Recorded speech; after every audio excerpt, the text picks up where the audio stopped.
Zip is an Australian founded buy now, pay later company created in 2013 and is now present in New Zealand and America after acquiring QuadPay, which is now called Zip.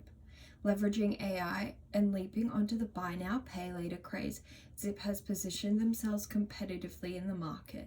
They offer different lines of credit, the regular buy now, pay later in full, as well as a new personal loan up to $50,000 to their customers, whom Zip has acknowledged to be those that sometimes struggle with keeping up with the increased cost of living.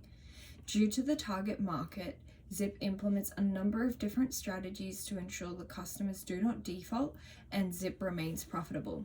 ASIC and the Ombudsman are the regulatory parties that are able to represent these users, creating laws to protect them from these risks.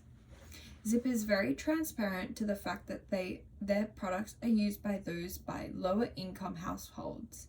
40% of their customers are between 18 and 39. In their About Zip page, which states their products help manage their finances, which includes selected reviews, all of which mention being on a budget and that Zip helps them out with the increased cost of living. Including their annual report, there's a glowing review that Zip has helped them out when they're in a pinch.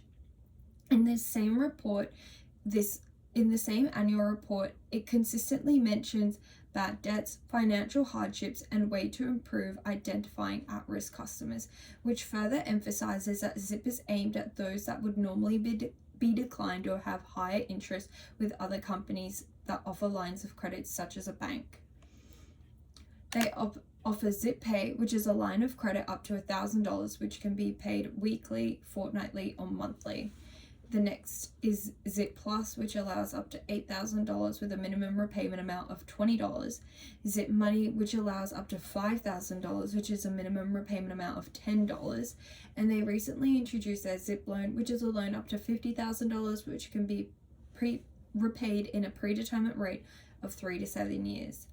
They have also created a virtual card, which is linked to Visa. Although the retailer of the POS might not accept Zip, if the merchant takes Visa, the user is now able to pay using their virtual card, increasing Zip's presence and revenue. What are the risks? Since the demographic is the customers that need a hand with managing their finances, Zip has already acknowledged that these are more at-risk customers. However, due to these customers instantly getting approved to new lines of credit, this is due to the lack of information for unsupervised AI programming is unable to access poor repayment history with other buy now, pay later companies. This means that the AI model is unable to see if the customer has been in financial hardship, a key indicator of poor financial health and an increase in bad debts. The regulatory parties. ASIC, or the Australian Securities and Investment Commission, and the ACCC, Australian Competition and Consumer Commission, are the regulatory parties that ensure there are laws and systems created in place so Zip can prevent them from these risks from occurring. The AFCA, or the Australian Financial Complaints Authority, and the Ombudsman are also there to help advocate for their consumers should they feel their complaints have not been acknowledged by Zip. These parties are especially important for the protection and voice for consumers, as whom again, Zip has acknowledged they are more tight in their budget. ASIC has been set in place to regulate lenders such as Zip to not provide loans that the customer is unable to pay off. However, ASIC states that by law, the credit provider must ask questions in regards to their customer's financial situation, and Zip must verify these to be true. Yet Zip uses an AI to briefly check if the customer is able to repay their loan. This check overlooks the repayment history of other buy now, pay later companies, making it easy to approve loans for at-risk customers. The ACCC is there to reinforce ASIC as the new Credit Act is handled by ASIC.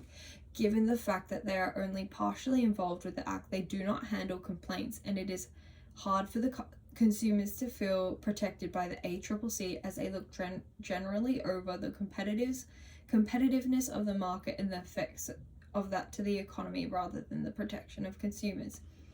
The Ombudsman and the AFCA, although not regulatory bodies, can help bring up issues brought to them by consumers to the above two regulatory parties to help adapt and update the Buy Now Pay Later Act.